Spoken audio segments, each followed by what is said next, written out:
ये हमेशा झूठ बोला है। सीए का कानून बना है इस देश में और लागू हुआ है, 370 हटाई गई है। इन्होंने फिर से उन्होंने कितने हंगामे करे, कुछ नहीं उस हंगामों का हुआ। आप देखिए, चाहे रफेल हो या सीए हो या 370 हो या ट्रिपल तलाक हो, पूरी तरह से हमारे देश में जो कानून बना है वो कानून को सुप्रीम कोर्ट ने सही ठहराया है और उसमें देखिए देश में सबका उसमें फायदा हुआ है। और ये जो भाई साहब तोते की तरह बोल रहे हैं और बार बार औरों को तोता कह रहे हैं, ये बताइए all India Muslim law board के सारे मौलाना की तरह जब लोग प्रोटेस्ट कर रहे थे समझाने के लिए आपकी जिम्मेदारी 3,000 करोड़ किसानों के साथ आपने 17 मीटिंगें की, आप शाहीन बाग गई एक बार भी कि समझा ले अपने लोगों को, क्यों नहीं गई आप? क्यों जाओ? आपका काम है, क्यों नहीं गई? किसानों के साथ 17 मीटिंग करेंगे, लेकिन मुसलमानों के साथ एक भी मीटिंग करने में शर्म आती है सबको। डर लगता है कहीं हिंदू नाराज ना हो जाए। आपकी तरह ये ऐसी पॉलिटिक्स होगी क्या? अरे फिर बोलने लगातार आप देखिए। नहीं आप क्यों फिर हमारा जिक्र कर रहे हैं? आप अपनी बात कीजिए, फिर हमारा जिक्र करेंगे तो सवाल करूंगा। मैं बिल्कुल करूंगी, 1000 बार करूंगी। मैं भी सवाल करूंगा। हमारी सरकार से सवाल करना ये हमारा राइट है। इनकी वॉइस कम कीजिए आप, इनकी वॉइस कम कीजिए प्लीज आप, तब मैं बोलूंगी। सरकार से सवाल करना हमारा हक है, वो आप नहीं छीन सकती। आप अपनी बारी पे सवाल कीजिएगा, मैं आपको मौका देता तो हूं। मैं चली जाऊंगी, मैं हटा दूंगी। नहीं शाहजी आप रहिए, शाहजी आप रहिए, वरना फिर मुमताज भाई कहेंगे कि सरकार की प्रवक्ता भाग गई, बीजेपी की प्रवक्ता भाग गई, ये कहेंगे। आप रहिए, मैं इस बात का ख्याल रखूंगा कि अब जब आप बोले तो फिर कोई ना बोले। मैं बैठ नहीं आप रहिए, मेरा निवेदन है आपसे, आप रहिए, आप अपनी बात खत्म कीजिए। नहीं मैं बैठती, मैं जाती नहीं। मैं जाती नहीं। आपको लगता है इन बुज़दिलों से मैं डरती हूँ? मैं बिल्कुल भागने वालों में मैं बैठी रहती, लेकिन मैं माइक निकाल लेती अपना। मैं कोई डरती नहीं हूँ। इन लोगों को एक्सपोज करना मैं जानती हूँ। देखिए एक्सपोज हुए थे ना, शाहबानो केस में एक्सपोज हुए। कुरान शरीफ के खिलाफ जाने वाले लोग हैं ये लोग। कोई कुरान के खिलाफ नहीं जाता है। वक्फ बोर्ड की जमीनों में क्या किया इन्होंने, देखिए लगातार बोल रही है। नहीं मैंने शांत करा दिया। नहीं मुमताज भाई, अब आप बारी पे बोलिएगा, जो बोलना है तब बोलिएगा। देखिए ये वो लोग हैं, देखिए नहीं आपका जिक्र कोई नहीं कर रही है। वो लोग हैं, देखिए ये वो लोग हैं, देखिए। अरे भी आपका जिक्र नहीं कर रहे, इतने इंपॉर्टेंट ना समझिए। नहीं आप हैं इतने ज्यादा इंपॉर्टेंट, आप नहीं किसी के लिए, अपने लिए होंगे। खामोश बैठिए। आपको लगता है ये आपके मुगालते हैं? अरे भाई ऐसे बोलो, I will not speak, I am removing it, I will sit here, let it be. मैं हटा रही हूँ इसको, फिर उनसे कह दो मैं नहीं बैठ पाऊंगी। अगर आप लगातार इनको चुप नहीं करा पाएंगे इस बदतमीज। मुमताज भाई देखिए, अब आप इंटरप्ट कर रहे हैं अनावश्यक रूप से। मैंने आपसे कहा नहीं मैंने आपसे कहा कि अपनी बारी पे बोलिएगा। वो आप पर कोई पर्सनल अटैक नहीं कर रही, वो केवल वक्फ कानून के विरोध में बात कर रही है। बोलिए, मुखातिब है। शादी आप अपनी बात पूरी कीजिए। नहीं आपने इनका वॉइस क्यों नहीं बिल्कुल नहीं मैं कर। ये स्टूडियो में होने का लाभ ले रहे हैं और कोई बात नहीं। ये बदतहजीबी है। अच्छा तो देखिए आपको चुप रहना पड़ेगा भाई साहब, नहीं तो लग रहा कि आप डर रहे हैं मेरी आवाज से।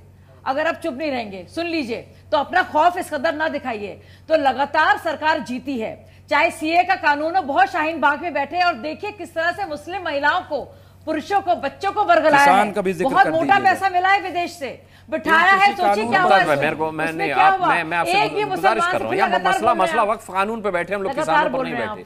जब किसान बैठे थे तो हम भी बैठे थे डिबेट में। लगातार बोल रहे हैं। हाँ लगातार बोल रहे हैं। इतने क्यों डर लग रहा है आपको? ठीक है शाजिया, मैं आता हूं आपके पास। अवधेश कुमार जी नहीं अगर नहीं अच्छा बात पूरी कीजिए, बात पूरी कीजिए। नहीं आपने बोलने नहीं दिया। ठीक है बोलिए शाजिया, बोलिए, बात पूरी कीजिए। मैं तो चाहता हूं अपनी बात पूरी करें। बिल्कुल नहीं, मैं बोल के रहूंगी। हाँ बोलिए। तो आप कैसे नहीं करने दे रहे हैं? आप लगातार बुलवा रहे हैं इनको। नहीं मैं नहीं बुलवा रहा। देखिए आप मेरे को बदनाम करवा दिया आपने मुमताज भाई। आप थोड़ी देर शांत हो जाए, बिल्कुल एकदम। हाँ नहीं अनुराग जी लगातार नहीं आप इतने प्यार से क्यों बोल रहे हैं? ऐसे शख्स मैं डंडा लेके डिबेट नहीं करता, मैं डंडा लेके डिबेट नहीं करता। मैं अपने सब मेहमानों से ऐसे ही बात करता हूँ। शादी आप अपनी बात पूरी कीजिए। नहीं फिर बोलने दीजिए आप। नहीं तो आप मुझे चुप क्यों नहीं करा पा रहे? और आप बोलिए बाद में आऊंगा तो जरूरत ही नहीं मेरी। अगर आप ये लगातार बोलेगा। नहीं बोलिए आप बोलिए, बात पूरी कीजिए, बाकी मेहमानों की भी बारी आनी। और ये खौफजदा है।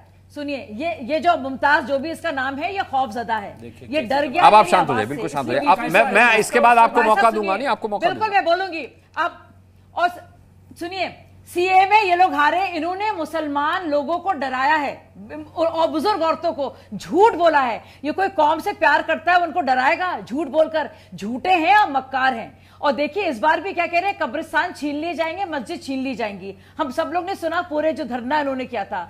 सीए में क्या बोला, नागरिकता छीन ली जाएगी। और अब इसके बाद आप बढ़ के देखिए ट्रिपल तलाक में क्या, सारे मुसलमान आदमी जेल में होंगे। तो झूठ बोलने की पुरानी आदत है। ट्रिपल तलाक जो कुरान शरीफ का हिस्सा नहीं थी, ट्रिपल तलाक बिद्दत, सारे मौलाना एक हो गए कि हटेगा नहीं। ऐसा कानून जो कहीं था भी नहीं पूरे सारे मुस्लिम देशों में।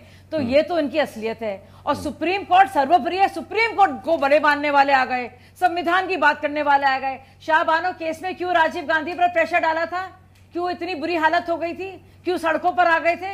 एक बूढ़ी बुजुर्ग महिला को अगर पैसे कुछ मिल रहे थे हर एक गुजारा भत्ते के लिए, तो ये इनकी असलियत है। डरपोक लोग हैं, ये चाहते नहीं गरीबों का फायदा हो, और इसीलिए आए हैं क्योंकि बहुत ज्यादा खुद पैसे कमाने हैं और चाहते नहीं किसी का भला हो। और सुप्रीम कोर्ट का ये अंतरिम आदेश भी नहीं आया है।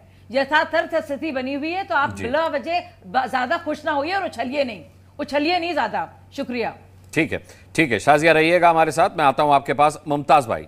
मैं सिर्फ इनसे जानना चाहता हूं कि सुप्रीम कोर्ट ने जो कहा है कि यथास्थिति बनाए रखे जाए, इसके क्या मतलब है, इसके हमें बता दीजिए, समझा दीजिए क्या मतलब हुआ इसका। हम ज्यादा नहीं ये मतलब है, मैं बता दूं इसके ये मतलब है, इसके ये मतलब है भाई साहब, जैसे मैं समझा दूंगी आपको, आपके कान खोलने पड़ेंगे, अपने हलक को आपको वक्फा देना पड़ेगा, तभी तो सुन पाएंगे ना भाई साहब। कान खोलने पड़ेंगे, कान यहाँ पे। अरे आप एक्स्ट्रा बोलती हैं, कब्बा उधर है, आप जो है लिख करके बोला कीजिए ताकि एक्स्ट्रा ना हो। फिर बोल रहे हैं आप, फिर वही बोल रहे हैं। अच्छा, अब इनके मुमताज भाई के सवाल का जवाब इतनी तशरीहात आप करती हैं, तफसीरात बयान करती है कि असल मौजूद पीछे रह जाता है। लगातार बोल रहे हैं।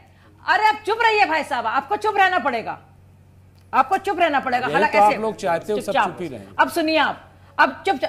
ओहो हो, फिर विक्टिम कार्ड, रोना शुरू कर दीजिए भाई साहब। हम मुसलमानों के साथ क्या हो रहा है? अरे हमें यथास्थिति बताइए, यथास्थिति समझा दीजिए क्या है।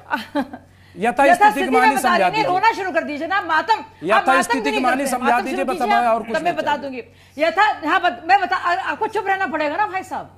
यथास्थिति का मतलब है कि कोई भी अंतरिम आदेश नहीं आया है, तब तक कोई प्रॉपर्टी ना तो डी नोटिफाई होगी और ना ही इसमें कोई फैसला आया है। तीन जो जरूरी बातें हैं उस पर सुप्रीम कोर्ट सुनेगी। और सुप्रीम कोर्ट ने यह भी कहा है, फटकार लगाई है कि इस तरह से दंगे फसादों को इस तरह से किया जा रहा है, उसके खिलाफ उन्होंने पश्चिम बंगाल सरकार को और विपक्ष को के लिए सख्ती भी बरती है। और यह भी कहा है कि इस बिल में बहुत सारी खूबियां हैं, सुन लिए। और वक्फ बाय यूजर को लेकर सरकार ने साफ तौर से कहा है कि बहुत से लोग इसे मिसयूज कर सकते हैं। ये भी कहा है कि मंदिरों में क्या मुसलमानों को रखा जाए तो कैसा लगेगा, ये भी जवाब दिया। अब जवाब दिया, वो कल कहा था, आज नहीं कहा। यही ताई वही सुनना चाहते थे आपसे। बहुत बहुत शुक्रिया आपका।